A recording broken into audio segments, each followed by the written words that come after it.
পৃথিবীর শেষ সীমান্ত আর সৌন্দর্যময় একটি সুন্দর দেশ নরওয়ে। সুপ্রিয় দর্শক, আজকে আপনাদেরকে জানাবো নরওয়ে দেশের মুদ্রার সাথে দক্ষিণ এশিয়ার দেশগুলোর মুদ্রার এক্সচেঞ্জ রেট সম্পর্কেই। তাহলে চলুন আমরা জেনে নেই। নরওয়ে দেশের মুদ্রাকে বলা হয় ক্রোন, আর বর্তমান রেট অনুযায়ী নরওয়ে দেশের এক ক্রোন সমান বাংলাদেশের 12 টাকা 42 পয়সা। নরওয়ের এক ক্রোন সমান ভারতের 9.32 রুপি। নরওয়ের এক ক্রোন সমান পাকিস্তানের 29.46 রুপি। নরওয়ের এক ক্রোন সমান নেপালের 14.77 রুপি। নরওয়ের এক ক্রোন সমান মালদ্বীপের 1.56 রুপিয়া। নরওয়ের এক ক্রোন সমান আফগানিস্তানের 7.20 আফগানি।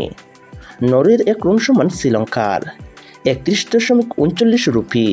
সুপ্রিয় দর্শক, আজকে আমরা জেনে গেলাম নরওয়ের মুদ্রার সাথে দক্ষিণ এশিয়ার দেশগুলোর মুদ্রার এক্সচেঞ্জ রেট সম্পর্কে। সুপ্রিয় বন্ধুরা, আপনারা যদি প্রতিনিয়ত ব্যাংকের রেট অনুযায়ী বিশ্বের বিভিন্ন দেশের মুদ্রার সাথে দক্ষিণ এশিয়ার দেশগুলোর মুদ্রার এক্সচেঞ্জ রেট সম্পর্কে জানতে চান, তাহলে অবশ্যই আমার এই চ্যানেলটি সাবস্ক্রাইব করে রাখবেন।